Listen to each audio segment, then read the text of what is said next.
So we are on chapter 24, on page 101. Last week, we finished off chapter 23. Let me just remind everybody where chapter 23 is holding. In chapter 23, we said in order to awaken the love which is hidden in every Jew, what a person needs to contemplate.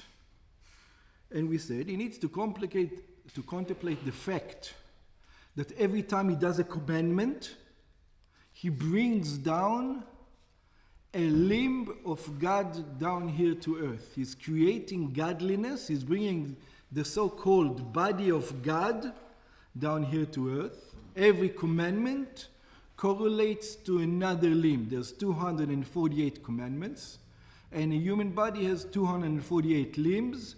Every commandment correlates to another limb of God that he brings down here. The next part we learned, besides bringing godliness, the body of God down to here, we also bring his personality, who he is down here. And how do we do this? By learning Torah. So this is what a Beinoni constantly needs to do. He's constantly thinking that every commandment that he's doing, he's bringing godliness down here on earth. And he learns Torah with every spare moment in order that his intellect and emotions are going to be the same as God's intellect and emotion, and in that way he's bringing godliness down into his intellect and emotions every second of the day. That's what the Beinoni does. And that's what he needs to be thinking about constantly in order to awaken the hidden love of God. In Perek Chaf Daled, we're going to talk about exactly the opposite. So let's start. And God created the entire universe, by the way, is created in such a manner. Which manner? That good is constantly fighting against evil. There's always two corresponding worlds that exist at the same time. Which means, if there's a way to bring godliness down to earth, how? Through doing mitzvahs and learning Torah. Doing mitzvahs, we bring God's body down to earth. Learning Torah, we're bringing God's soul down to earth. So therefore, we can also bring down to earth the opposite of godliness, and the opposite is in body, and the opposite of godliness in soul. Let's see what he's talking about. Hen, what are they? If you're talking about the body, how can you bring the opposite of godliness down to earth? Hen shasam mitzvot lo ta'aseh. They are the 365 negative commandments. So when somebody transgresses a negative commandments, we're going to see what he's doing soon. And he needs to contemplate on what he's doing soon. Deoraita, where it is a commandment from the Torah, v'chol isurei derabanan, and any prohibition of the rabbis, me'achar shem neged retzono v'chochmato yitbarach, since they're against God's will and his wisdom. Let's give a practical example. See, we give rationalization every time we act badly. I'll give you an example. If somebody's wife tells him, you can't talk this way to my mother, you have to talk to my mother more respectfully. Do you understand that?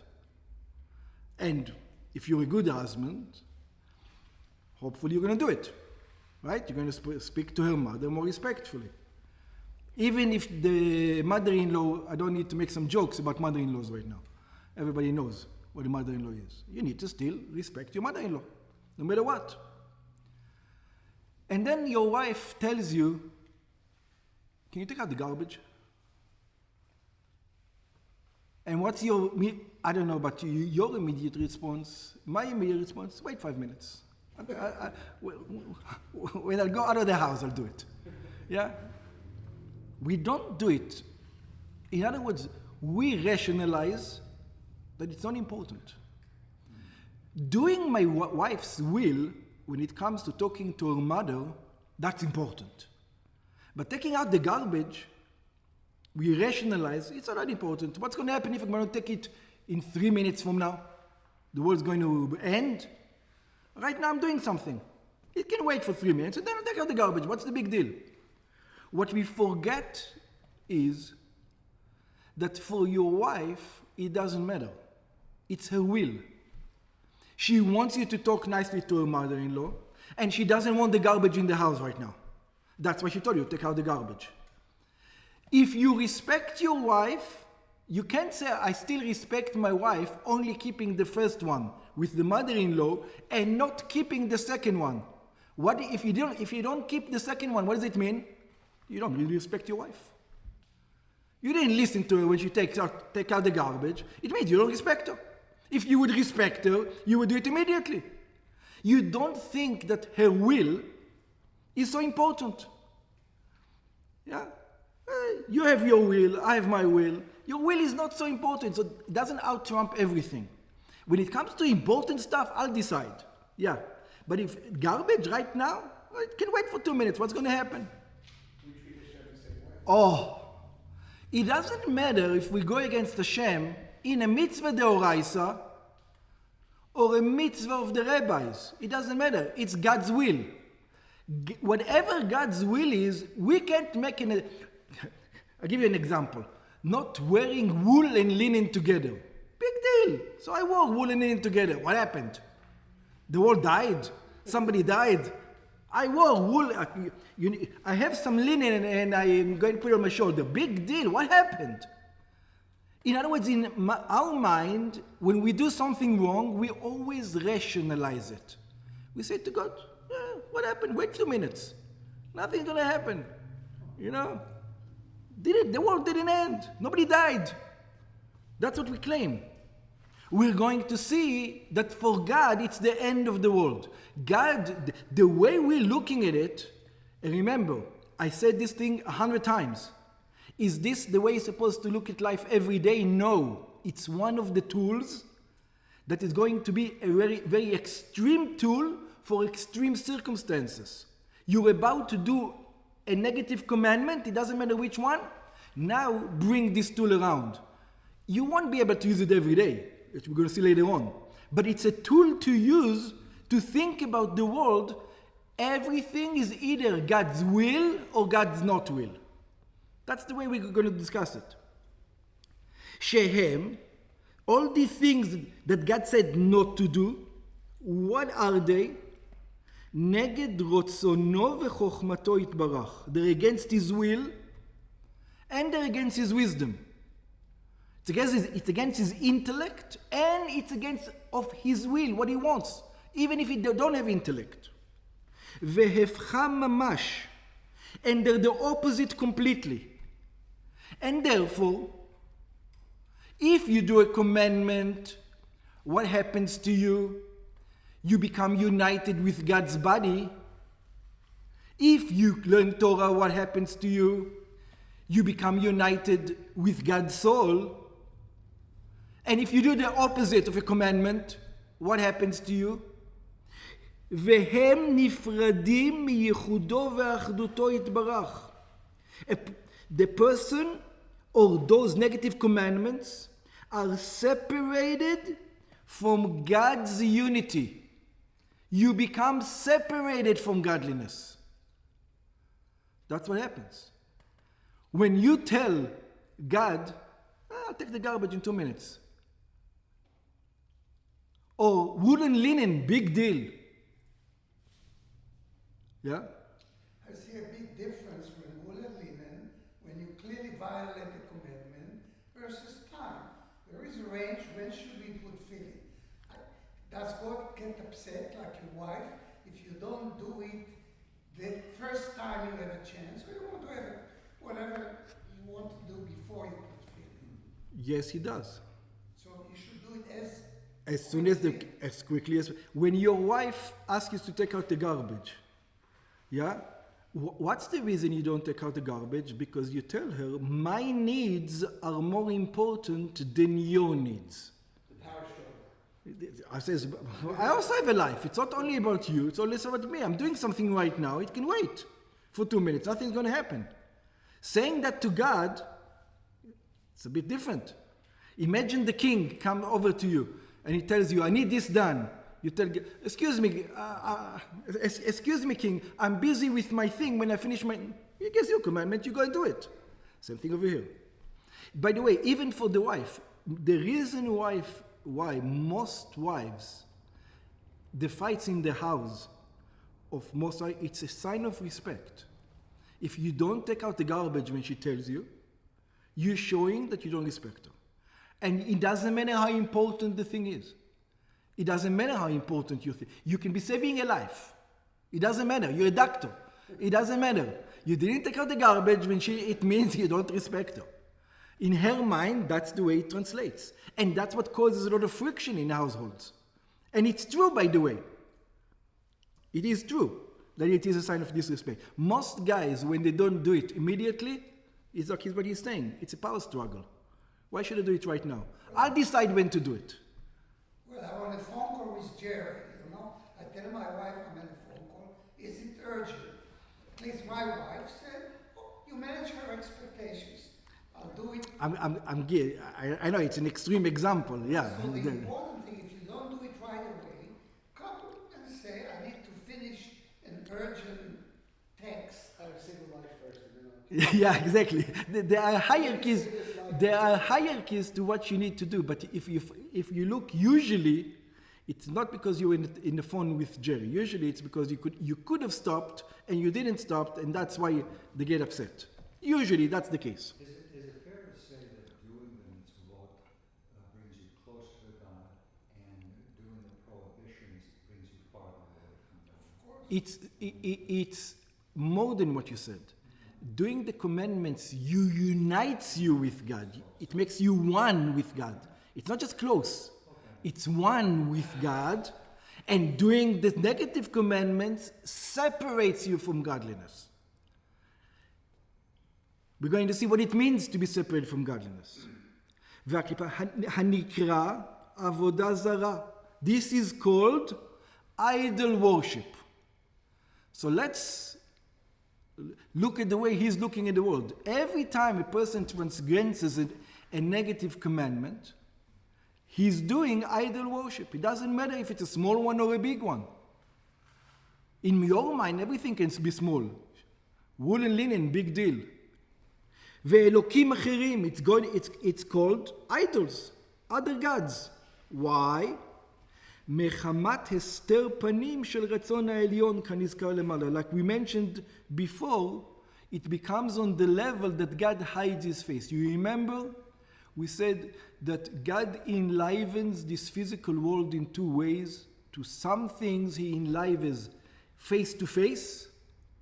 He wants them to be alive. And for some things, he makes them alive, but he throws it over his shoulder.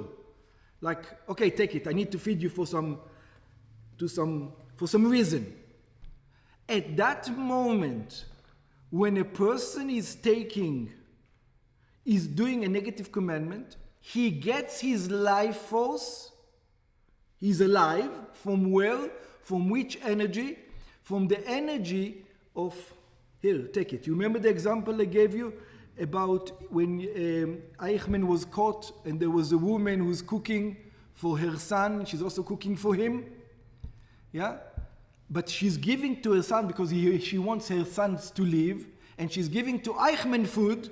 Also, why? She wants him to live? No, she wants him dead. There's a reason why. So she's giving it. Take it, I don't want to see your face. One of those, take it. I'm not really here. There's a reason why I'm giving it to you. To her son, I want you to be alive. To him, I don't want you to be alive. But I'm giving. So at that moment, that's how you're getting your life from. You're getting your life force like Eichmann. וכן, and not only that, Gimel לבושי הנפש, the three garments of the soul, thought, speech, and action, three garments of the soul, שמקליפת נוגה שבישראל, that is in קליפת נוגה שישראל, שמחשבה, דיבור ומעשה, that are thought, speech, and action. In what? המלובשים בשסה לא תעשה דאורייתא. When a person is transgressing a commandment, he's scheming how to steal his neighbor. He's scheming how to take his neighbor's wife. Whatever he's doing. ודרבנן, or from the rabbis. And not only the scheming, וכן מהות הנפש עצמה, at the moment, his soul itself, המלובשת בלבושיה, the soul itself that is dressed in those garments, thought, speech, and action, כולם מיוחדים, at that moment, all of them are one with the other side. So there's God and the enemy of God. God is easy. You know what God is? God is Torah and mitzvahs. You know what's the enemy of God? Everything else. We would think maybe the enemy of God is only what? Is only prohibitions. No. If you're not doing Torah and mitzvahs, who are you taking care of? Yourself. You think you're a Paro. You become like Pharaoh. He says, I am God. I come before God. That's the way a person, when he's about to do a, God forbid, a sin, that's the way he's supposed to think. Right now, I'm going against God. I'm actively going against God. I'm with the... That's right. That's how you become a Benoni. That you bring up the hidden love of God that you have inside of you. ולא עוד, is going to go further on. It says, you think at that moment that you are like the evil inclination, you become like the enemy of God. I have a surprise for you. The enemy of God is on a much higher level than you are at that moment. Hitler is higher. That's what he's going to say. Rape is higher. Murder is higher than you. Why? Because all those things that God created, He created them for a purpose, as we're going to see. Let me give the analogy so you'll have something to think about. There's a famous analogy from the Zohar. Keep this analogy in mind when we're learning this chapter constantly. Famous analogy in the Zohar that there was a prince who was going up in his father's castle, and he was an excellent kid. He learned very good, he had very good emotions, he was helpful, he was kind, he was nice to people, very intelligent. One day, one of the ministers of the king told the king, it's not going to work this way. So the king says, what do you mean? He says, your son, I'm not sure he's going to be able to be a king. So he told him, what are you talking about? Look, he's the kindest, most smartest, most energetic kid I've known. So he tells him, yes, but he was never tested. So he tells, what do you mean he was never tested? So he tells him, look, you got him the best teachers. He goes around in the palace and all he sees are the best mentors. He sees this minister and that minister and this minister and that minister. People who are on very high caliber. So that's why he's acting such a way. But he was never tested. So what do you need to do? You need to go and send him out to the world, not to tell anybody that he's the king, and let him make his way in the world by himself. After a year or two, that he makes himself in the world, he passed all the challenges, he can come back. This is the way it's going to test. So he sends his sons out into the world, and immediately after he sends his son out, he calls one of his maidservants. He calls her over, and he asks her, are you a good subject of the king? And the maidservant tells him, I am the best subject of the king. I always do the king's bidding. So he says, I have a job for you. And you have to do it with all your strength, with all your might, with all your heart. He says, what is the job? Go out into this world after my son and seduce him. Wow. That's what I want you to do. Now, this is an analogy to our evil inclination. The evil inclination is a subservient slave, servant of the king. It does exactly what the king wants. And the king warns her, don't let him win. You will want to let him win, but that means that he's not going to grow. You really need to try to seduce him. You really need to put all your energy in trying to seduce him. In other words, when the evil inclination comes to you and he's trying to fail, if you ask him internally, ultimately, do you want the kid to pass the test or not to pass the test? She's going to tell you, the evil inclination tells you, I am the king's most loyal servant. Of course I want him to pass the test. But in order for him to become stronger, I need to do my utmost that he doesn't pass the test. Otherwise, it's not going to be a real fight. And I'm just giving it to him, and he thinks he's strong, but he's not really strong. This is an analogy to the evil inclination. In other words, the evil inclination knows God and serves God. With all the thing, it knows God and serves God. Ella, when we do a sin though, we're worse than the evil inclination itself. שבטלים וטפלים אליה. We are nullified to the evil inclination. וגרועים ופחותים ממנה מאוד. And we are lesser than the evil inclination itself, than this klipa. For a couple of reasons we're going to see soon. Because all these negative energies that God put in this world, first of all, are only in potential. This evil inclination that we have is only potential by the Benoni. He has the evil inclination. We have the evil inclination. It's only potential. We want to steal. We want to smack somebody across the face. Yeah? But we don't do it. It's only in potential. But if you do it, then you don't make it in potential. Then you actually are going to bring it into life. You're giving life to the things. So those energies, those evil inclinations, until now, they were only potential energies.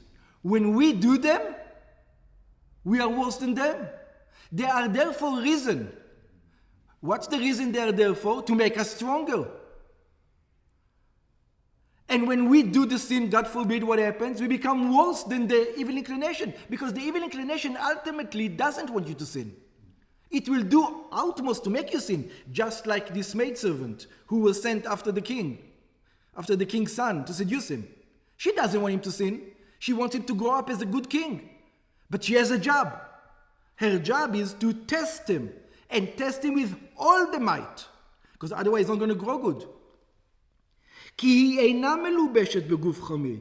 The evil inclination is not dressed in the physical body. And the most important, יודעת את ריבונה. It knows who God is. And it tells God, the evil inclination, tells God, you're the boss. And I'm doing your bidding. I know who's the boss. Even though I'm here in this world as a desire to do havoc, as a desire to do against God, I never want the son to go against God. I ultimately want God to win. I ultimately want the king to win. I ultimately want the Jew not to sin. I'm here to make him stronger. I don't want him to make him for him to fail. I'm going to do my utmost that he does fail so he can become stronger. ואינה מורדת בו. So the evil inclination never goes against God. לפעול פעולתה. To do her deed. במשלחת מלאכים רעים שלה. With the creation of bad angels when we do the act. שלא בשליחותו של מקום ברוך אדך שלום. Like in other words, the evil inclination is always the servant of God. He does what God wants. It has a mission. And he gives an example. וכמאמר בלעם, when Balak came to Bilam and he told him to curse the Jewish people,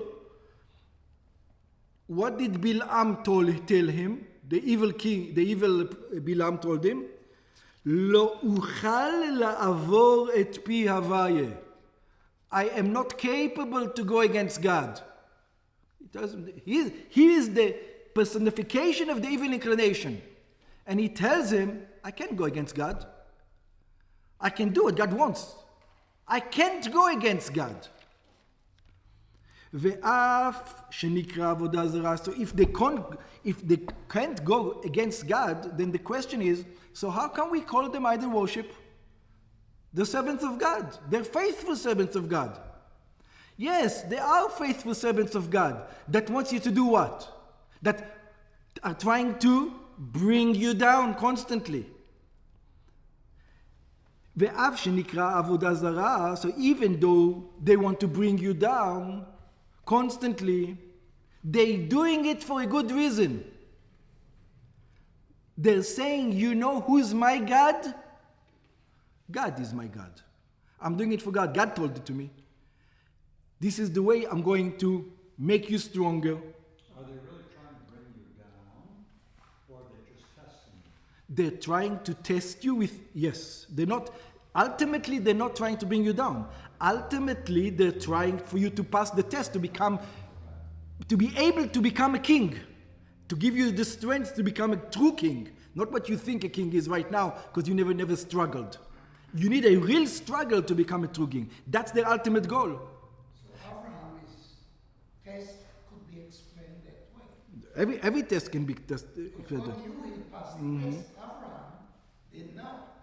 That's And right. he did it, by the way, first thing, what we talked before. Hashkem Baboker. He didn't say, I have a bunch of these. That's right. ואף שנקרא עבודה זרה, הקראו לאלוקה דאלוקיה. They used to call God, God of the gods. In other words, even though they said, I'm also a God, I also have an agenda, but truly I know who's my God. Even though my agenda is to bring havoc into this world, it's for a good reason. And I'm doing it for God. ואינם יכולים לעבור כלל על רצונו יתברך. And they can not capable of going against God ever. So the evil inclination never goes against God. It does God's bidding. You know who's the only one who goes against God? You. We are. We're actually worse than the Satan himself. The Satan is a high level compared to us. He knows who God is. He does God's bidding. We tell God, excuse me, God, I don't recognize that you exist. My existence, I feel me and me alone and you not in the picture. The evil inclination never has that feeling. The evil inclination may have the feeling, I feel me, but I know who's my boss. We, when we sin, only feel ourselves. We don't have a boss. We become the boss.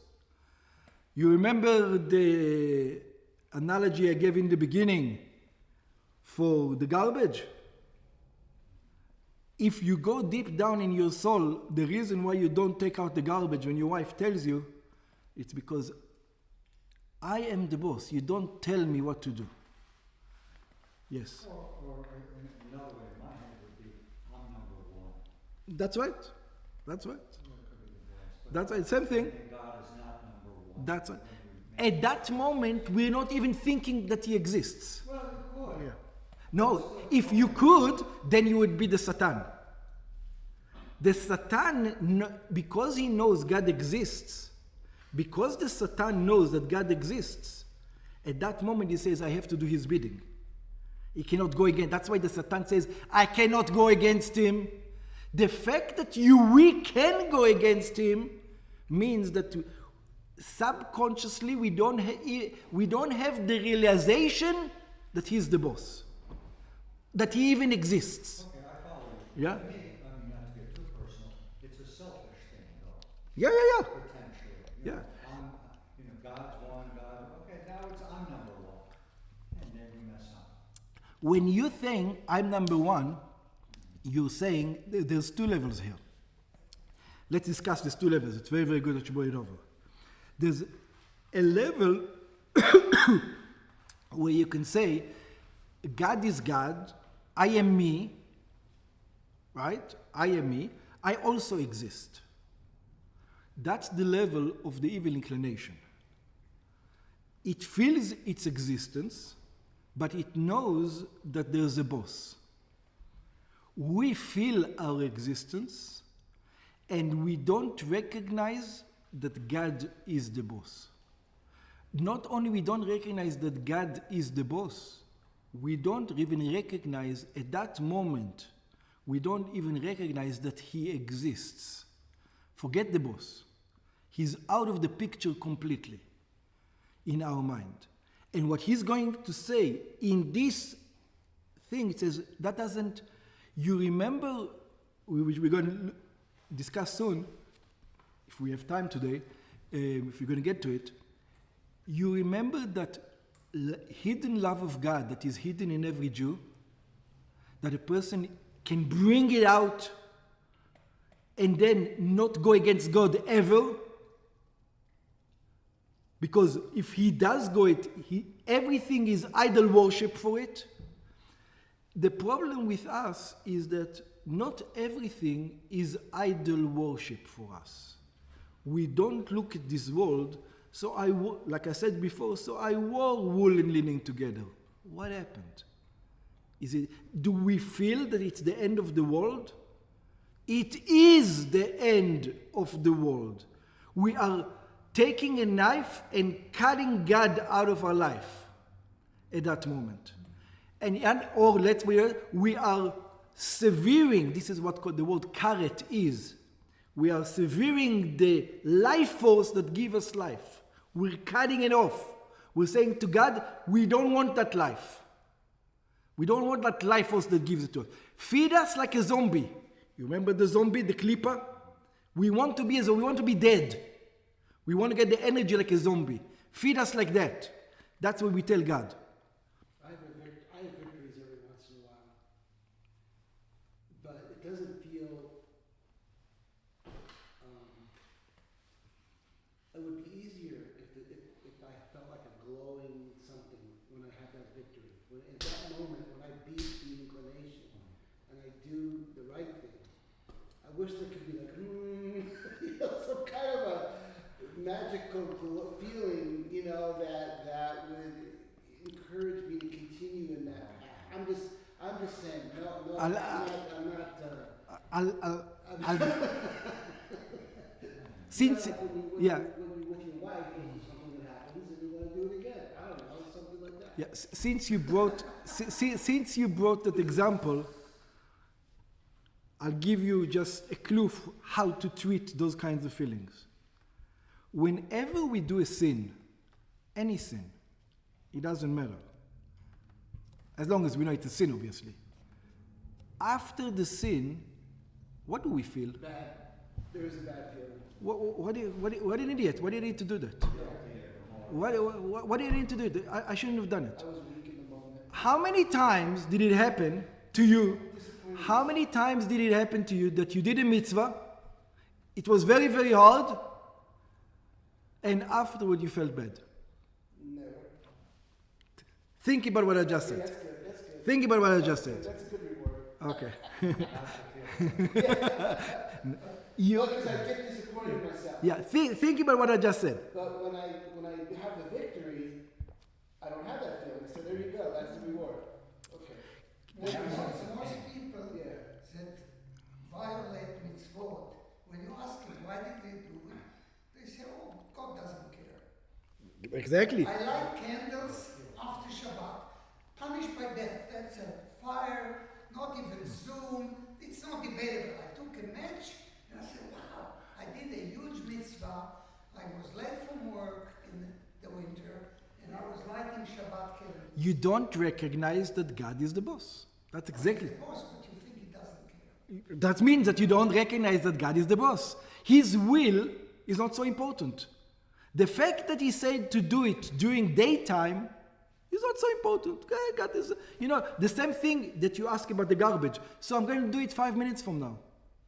What's the big deal? In my case, I think God's too busy. He's not really paying attention to me. That's my rationalization about it. You know what it says about rational? It's rationalization is a lie, always. They're always lies. You tell yourself, and we're going to discuss those lies later on. But look at the evil inclination. יודעים הם משיגים שהוא חיותם וקיומם. If you ask the evil inclination, who's your life? Where do you get your life source right now? I tell you, I get my life source right now. I exist. Rape and murder exist in the world.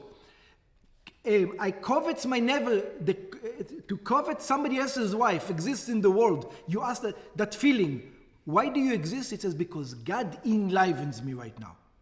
And you ask him, why does God enliven you? Does God want you? He says, no, God hates me. But I am making people stronger.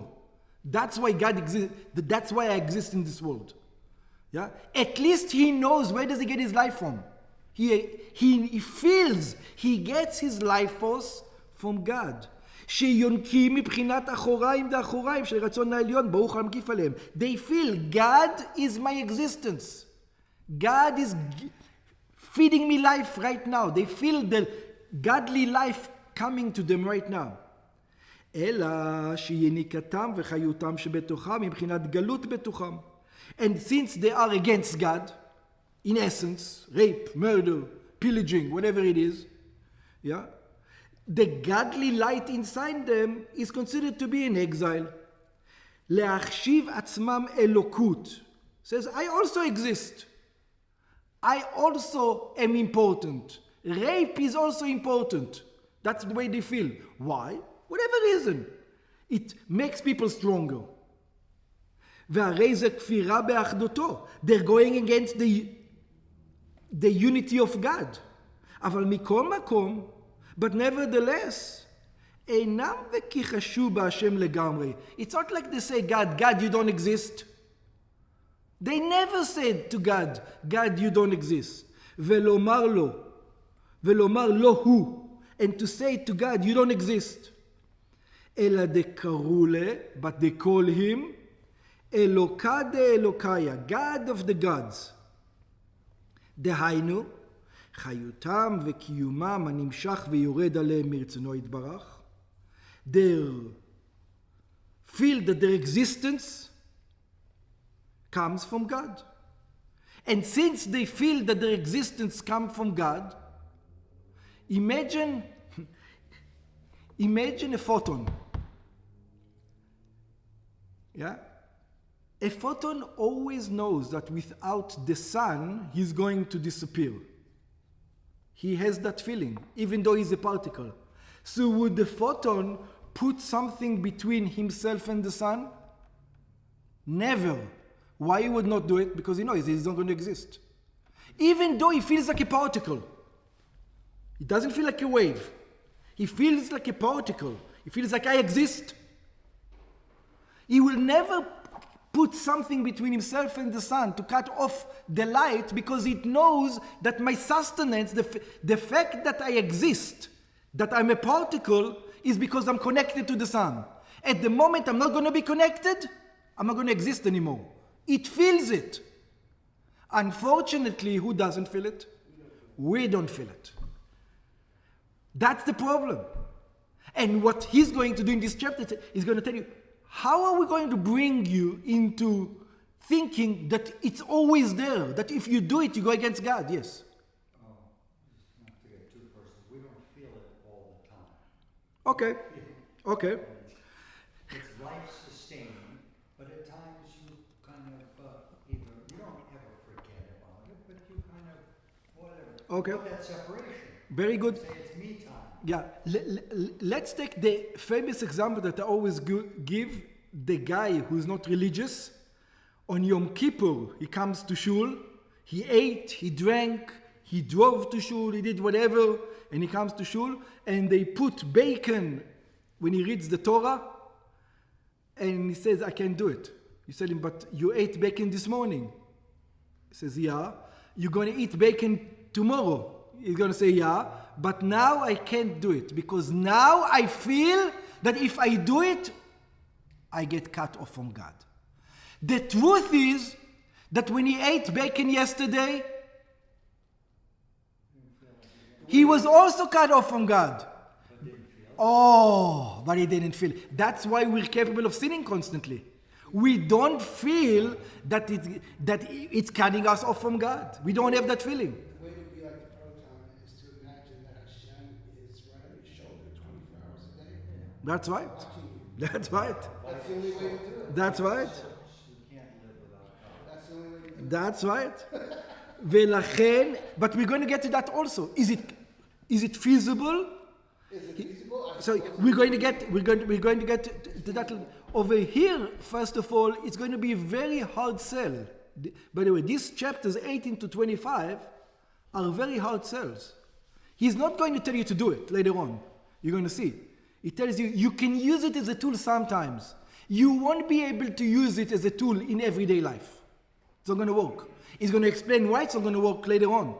But it says, but sometimes it can work, so therefore, or the times that it does work, like you say, I can bring these emotions. Says, if you can, use it.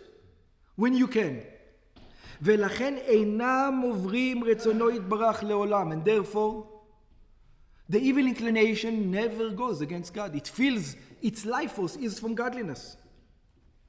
ואם כן, and if this is so, האדם העובר על רצונו יתברך, a person who transgresses, he goes over God's will. Like I said, he's actually separating himself from God. He doesn't get godliness anymore. הוא גרוע ופחות הרבה מאוד מהסטרא אחרא וקליפה.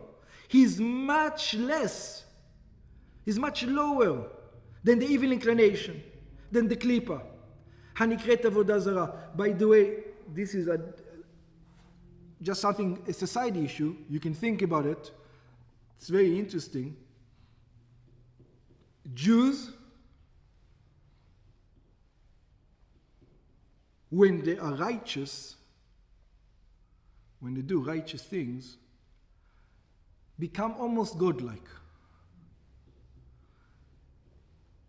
But when they are evil, they become worse than a non-Jew would be able to do. Think about many, many things. There's a reason Epstein's Islands and all these things are run by Jews. The evil inclination of a Jew is much worse than the evil inclination of a non-Jew. There's a reason for it. We're not going to discuss it right now. Yeah? And just like for the good, we're saying God creates everything in measure against measure. So just like we can use our intellect and emotions to the good, unfortunately we can also use it to the bad. The beginning of the mafia in America was Merlansky, all these guys. All of Vegas, what are they? The Jews. How Vegas started. Yeah? Right? Who was it? Merlansky, who's the other guy, the famous one? Siegel was the other one. Yeah? All those guys. Yeah? And You're tougher than the Italians, probably. the Italians, and why? Because it's an interesting. The Italians usually did not, when they went into war, did not go to war against families. They left the family alone, the women and children. These guys, Meir Lansky and Siegel, they were known that once you go to war with them, there's no rules. There are no rules. Nobody is safe. That was one of the things. Yeah. Just have this in mind that Jews go up and down. They can become lower than the lowest and higher from the highest. Highest from the highest. והוא בתכלית הפירוד מייחודו ואחדותו של הקדוש ברוך הוא יותר ממנה. And when a person sins, he's completely separating himself from God, more than those קליפות. וכאילו כופר באחדותו יותר ממנה חס ושלום. And it is as if he's going against God more than them, God forbid. More than the klipa itself. God forbid. Let's read a couple more lines. וכמו שכתוב, well, as it is written, בעץ חיים, שער מ"ב, סוף פרק ד', in the book of Kabbalah, כל עץ חיים, from the Arizal, was actually written by Rab Chaim Vital, his student. He says that what? שהרע שבעולם הזה החומרי, it says that the evil that is in this physical world, הוא שמרי הקליפות הגסות. It is the doo-doo. It is the best explanation for me right now. I'll explain to you what it means soon. הוא שמרי הקליפות הגסות חולו. והוא תכלית הבירור חולו. And this is the end of all the levels. ולכן כל מעשה עולם הזה, and therefore, all the acts of this world, even the commandments that we do, everything, קשים ורעים, are hard, and they have an evil twist to them. And we see that what happens in this world, הרשעים גוברים בו, that the wicked win over here in this world. Let me explain just what it means. It's a Kabbalistic concept. There are four worlds. Atzilut, Bria, Yetzira, and Asiya. For what? 4 worlds. Worlds? Yeah. 4 worlds. Atzilut, What are they in English? I can give you the name, but it doesn't mean. Yeah, it's just 4 names. One is higher than the other. 4 spiritual worlds. And then we have the physical world over here. Every world, let's take an example. We have a desire. It's called that this world that we live in, is the doo-doo, that's all, the excrement of the angels. Now, what does it mean? It's the excrement of the angels.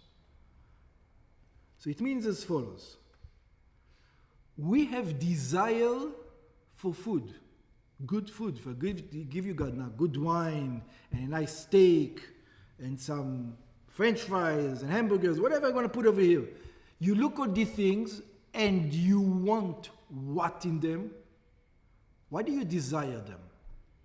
Because you get life from them. They enliven you. You eat them and they give you energy. They give you life. What do you actually want from the food? Pleasure, satisfaction. Oh, you want actually to live. You want life. You want life from them. Yeah. And by the way, this is why we like sweet things. Because sugar gives us energy, gives us life. That's what it is. So we desire good things. We desire good food. After we finish this food, right?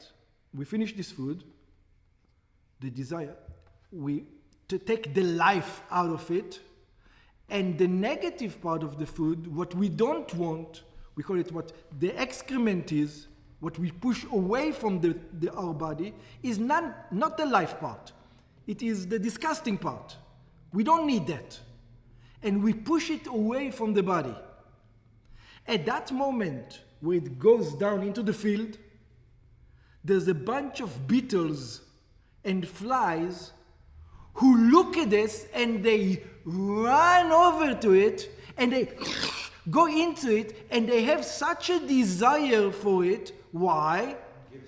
Because it gives them life. Excellent. Because it gives them life. This is what this world is. We give the angels life? No, the angels, if we're taking from this world the spiritual part, it's of the food, that's one thing. But we are like the flies.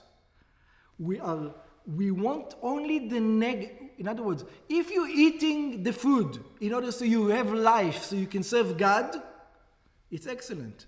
But which part of the food we're concentrating on? The pleasure. Which means we're talking about the part that goes out of the body, the part that's not important. Not the life part, the excrement part. In other words, we are think about the angels have a life force, they use it, and then they create the pleasures of this world. All the pleasures of the world, whatever you desire over here, is the excrement of the angels. This is what we are concentrating on. Instead of concentrating on God's light, on the energy, we are concentrating on the things that God doesn't want, the energy that gets pushed away.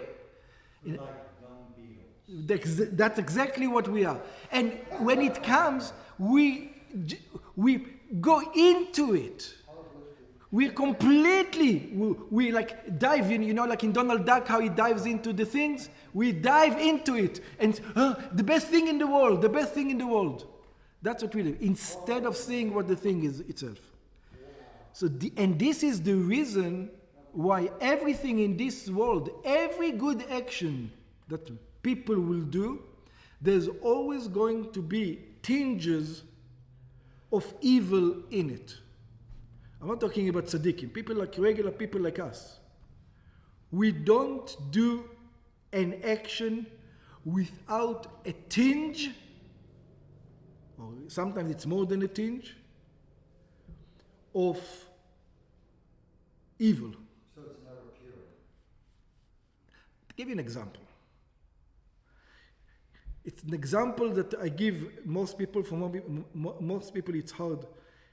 Many people like the feeling of helping somebody else. Everybody likes to help somebody else. It gives you a good feeling. Did you ever analyze what you like? The fact that you're powerful, you can enliven something somebody else gives you a high. Gives you importance. He needs me. In other words, you're not really interested on enlivening him. You're interested on having the feeling that I can enliven somebody else. It gives you a thing. And It makes you higher than that person in a way. and it makes you useful. Yeah. And it makes you that he needs me. But it becomes even more. I'll give you an example. I'll give you an example and tells me, and you're going to see the difference between a regular person and a tzaddik. There was once a gentleman who used to come to the Rebbe, the wife of the Lubavitcher Rebbe. He used to come to her like once every 2 weeks, and he had like a whole story that his wife was sick, and he's got 3 sick children in the hospital, and a whole spiel. And the Rebbetzin used to give him a lot of money every week. One of the guys who used to see it, this guy comes every 2 weeks to get some money, was suspicious. This guy, he didn't seem right to him, right? So he went and he followed him. I wanted to see. forget about a wife. He divorced his wife. His wife is doing very well. He doesn't need the money. He's just taking the money, running around all over New York, making hundreds of thousands of dollars from people, telling them stories and taking them to themselves. So he came over to the Rebbetzin and he told her, his wife is not in the hospital, the kids are not sick, and so on and so on. What do you think what would be your first reaction?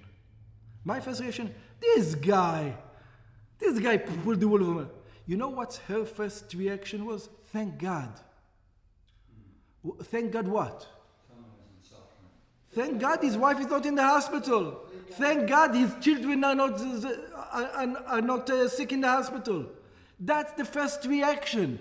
See, we are not capable of thinking this way. We should. I want to feel this way. But you know what my first reaction is?